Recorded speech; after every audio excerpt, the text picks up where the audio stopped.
I've been a fan of world star hip hop for a long time, and the videos have entertained me throughout the years, but there's been two videos that have caught my attention, and that's been about the one girl, I don't know her name at all, but this white girl that was talking about how men should be treated by their women and whatnot, and the other following two was a 2-in-1 video, how the women were responding to that other girl's first video. And what I'm going to do is just offer my insight on most men, not all men, but my own personal 2 cents, and then after that I'm just going to jump right out of it. But the first thing I want to get into is the nagging. The nagging part, it's never accomplished anything except place distance between both parties involved in the relationship. Alright? Nagging isn't exclusive to women because some men do it too. Don't even play. Some guys do that. You know, so it's not limited to just women, but women have elevated it to an art form. So if you're doing all the talking, you're not going to hear anything. So basically, what happens when you talk all the time? You don't hear squat. Which brings me to my second point, too much of a good thing. Now, too much of a good thing, or anything for that matter, is not a good thing, right? Ladies, are you just going to let your man do whatever he wants? Now fellas, what about you? The same question applies. Now, nobody needs to be up underneath everybody 24/7. I wouldn't want that, you wouldn't want that. We all need space to breathe. That point given, let alone, but take for example, let's say this. Say you give somebody a blank check, sooner or later they're going to cash it, right? Now ladies, use your head for more than just your mouth to keep your man, you feel me? If he would rather screw around on you than be with you, have enough self-respect and just cut your losses, because really, nobody needs to go through all that, honestly. And the same thing applies to the men as well.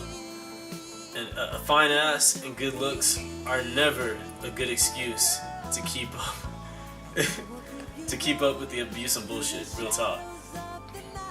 Now, that brings me to my third point, and this is my favorite point. I don't care what you guys say, but I'm gonna say it anyways. Oral sex is the most excellent thing in the world. And I'll repeat that again. Oral sex is the most excellent thing in the world. No man is ever gonna turn down some good head. And if not, you're gay. Real talk. Now, women, like I said in my last point, use your head for more than a sperm depository. Okay? Work on your relationship skills, and that begins with making good choices. Alright? We've all made our own bad choices here and there and whatnot, but we're all human beings. But usually, common sense ain't a common thing, but still, use it. Alright? Now, after all is said and done, if all that you have that's positive in your relationship is just sex, or good sex, you really ain't got much, okay? Do you? Men will keep taking until there's nothing left. Set some limits, alright? I had to say it, I don't care, that's the truth. Real talk. You know the neat thing about opinions? Everybody got one. Everybody got an ass too, but that don't mean you gotta share it, right? Now, I'm just trying to share some wisdom from the perspective of an average guy, honestly, okay?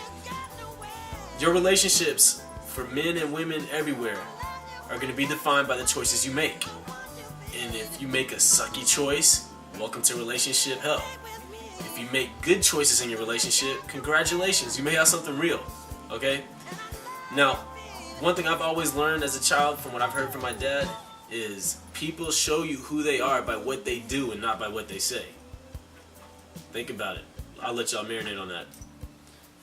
Now, women, we all know, you know, everybody knows, sex ain't never held a man, no matter how good you say your stuff is, and it never will.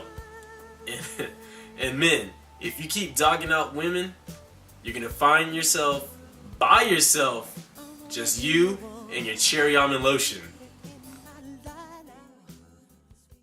Hell yeah.